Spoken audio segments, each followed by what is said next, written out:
अस्सलाम वालेकुम रहमतुल्लाहि व बरकातुहू। डियर स्टूडेंट, आज की इस वीडियो में शॉर्ट वीडियो में हम equation of oscillating plane discuss करेंगे और मैं आपको ये याद करवाऊंगा कि इक्वेशन ऑसिलेटिंग प्लेन इसको क्यों कहते हैं। आपको फिज़िकली ये याद भी हो जाएगा और ज्योमेट्री में इसका कॉन्सेप्ट जो है आगे यूज़ करने में आपको आसानी होगी। तो सबसे पहले जो है हम वीडियो को शुरू करने से पहले एक बार जो है वो लाइक बटन प्रेस कर लें और साथ में अगर चैनल सब्सक्राइब नहीं किया तो सब्सक्राइब कर लें ताकि आपको डिफरेंशियल इक्वेशन का कंप्लीट कोर्स हमारे साथ पढ़ सकें।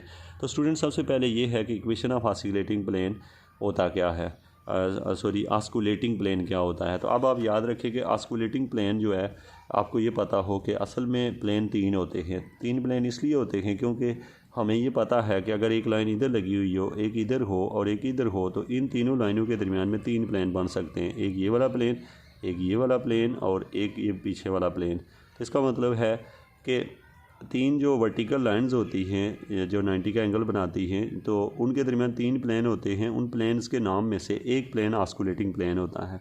ऑस्कुलेटिंग प्लेन कौन सा प्लेन होता है?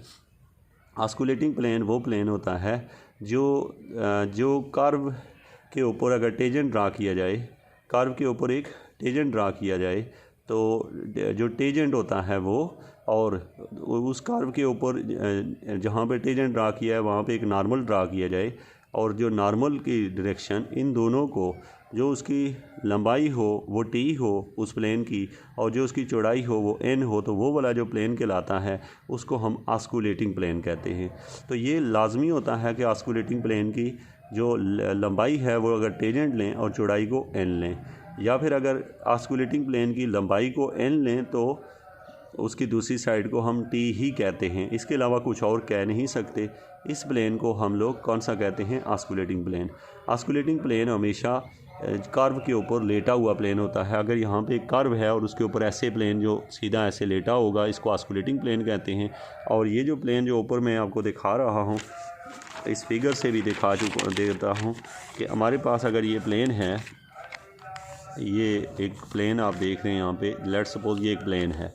इस प्लेन को अगर मैं एक कर्व के ऊपर ऐसे रखूँ तो ये जो प्लेन है इसको मैं अगर इस तरह घुमा के दिखाऊँ तो ये वाली साइड इसकी अगर टेंजेंट है तो ये नॉर्मल होगी, और अगर ये टेंजेंट है तो ये नॉर्मल हो जाएगी। तो ये हुआ आपका ऑस्कुलेटिंग प्लेन।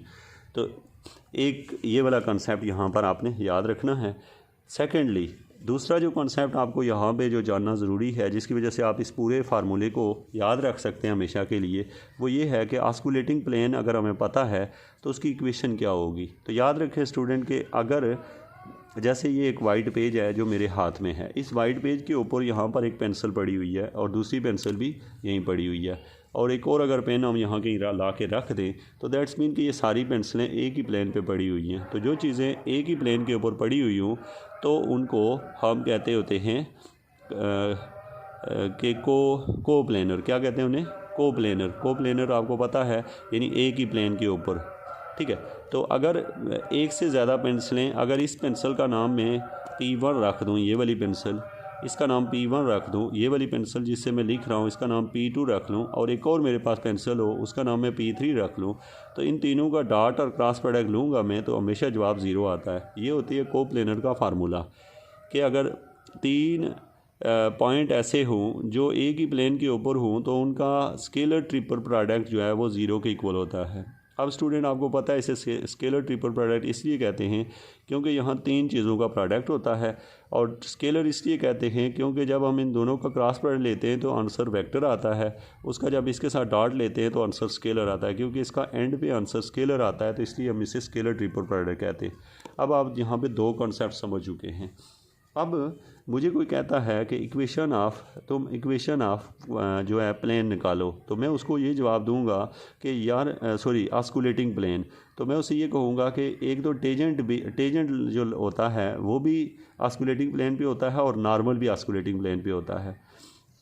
अब इसी फिगर को मैं अगर यहाँ पर आपको दिखाऊं, लेकिन जब हम इसे कॉपी के ऊपर बनाते हैं तो यही वाला जो प्लेन आप यहाँ पे लेटा हुआ देख रहे हैं, इसी को हम थोड़ा खड़ा करके यूं करके देख रहे होते हैं।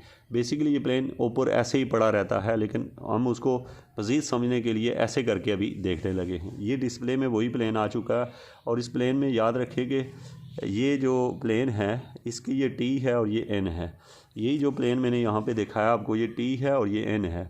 इसी प्लेन को अगर मैं मतलब यहाँ से काट लूँ और ऐसे खड़ा करके इसके सामने रखूँ तो ये प्लेन मुझे ऐसे दिखाई देगा। होप्स हो कि आप समझ गए होंगे कि अगर ये मेरा प्लेन पहले ऐसे कर्व के ऊपर लेटा हुआ था तो मैंने इसको उठा के यहाँ रख दिया इस जगह पर, तो इसकी ये वाली जो डायरेक्शन है ये टेंजेंट है और ये वाली डायरेक्शन इसकी नॉर्मल हो गई है। अब आपसे सवाल यहाँ पे ये पूछा जाता है, अब आप समझिएगा कि आगे क्या हम करते हैं। सबसे पहले हमारे पास एक वेक्टर है जो पी पॉइंट के रिस्पेक्ट से उसका नाम आर पोजीशन वेक्टर बनाता है। क्या बनाता है वो? आर पोजीशन वेक्टर बनाता है यहाँ से यहाँ तक।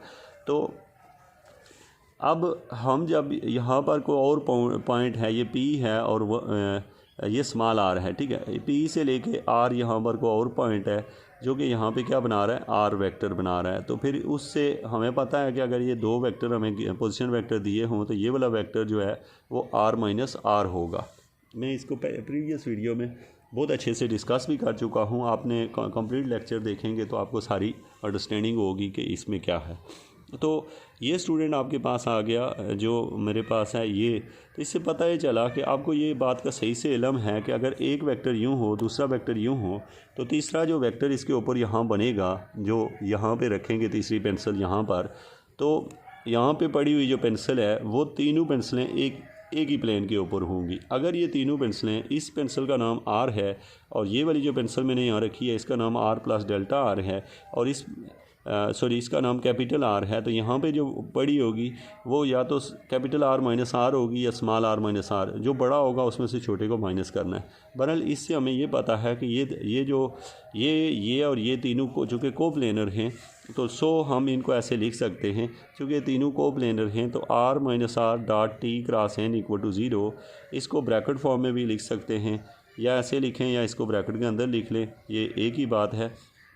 यहाँ पर लिखा और इसकी कीमत आर माइनस आर की यही होती है, टी की वैल्यू आर प्राइम होती है और एन की वैल्यू आर डबल प्राइम होती है। ये याद रखिएगा। जब आप एक पोजीशन वेक्टर का डेरिवेटिव लेते हैं तो टेंजेंट बन जाता है और फिर डेरिवेटिव लेते हैं तो नॉर्मल बन जाता है। तो ये यहाँ से हमने ये देख लिया, ये जो आर डबल प्राइम है ये नॉर्मल कैसे बना और ये क्या है? टेंजेंट है। तो अब आपके पास हुआ यहाँ पर जो रिलेशन यहाँ पे बना हुआ है, यहाँ से मैं आपको ये दिखा देता हूँ। ये रिलेशन आर डबल प्राइम आया कैसे है? यहाँ से देखें, टी जो होता है वो आर प्राइम के इक्वल होता है, टी आर प्राइम के इक्वल होता है और आर डबल प्राइम जो होता है वो के एन के इक्वल होता है। तो जब आपको पता है कि जब कोई लाइन सीधी हो जाती है तो उसका कर्वेचर जो होता है वो 1 होता है। कर्वेचर क्या होता है? 1 होता है। तो इसलिए ये जो के होता है ये यहाँ से ख़त्म हो जाता है, इसलिए आर डबल प्राइम एन होता है। तो अब आपसे को पूछता है कि आर डबल प्राइम जो है वो एन होता है या आर डबल प्राइम जो है वो के एन होता है, तो क्या आप बताएंगे? तो अब आप यही बताएंगे कि आर डबल प्राइम जो है वो के एन भी होता है और ये भी। ये तब जब के की वैल्यू कर्वेचर अगर 1 ले लिया जाए तो ये जो वैल्यू है ये एन हो जाएगा, अगर कुछ और हो तो ये होगा।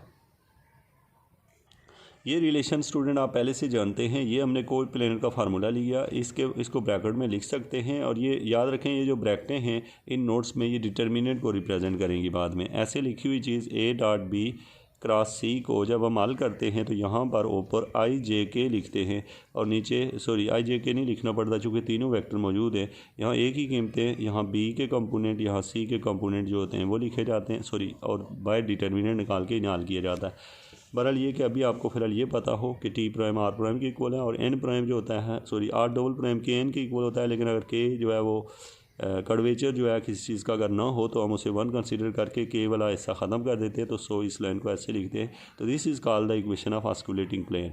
ओके, तो ये आपका सिंपल है जो कि यहाँ से आप इसे देख सकते हैं, नोट कर सकते हैं एक एक पॉइंट को। आप ये टॉपिक आपसे अगर पूछा जाए तो आप बता सकें। Thank you so much.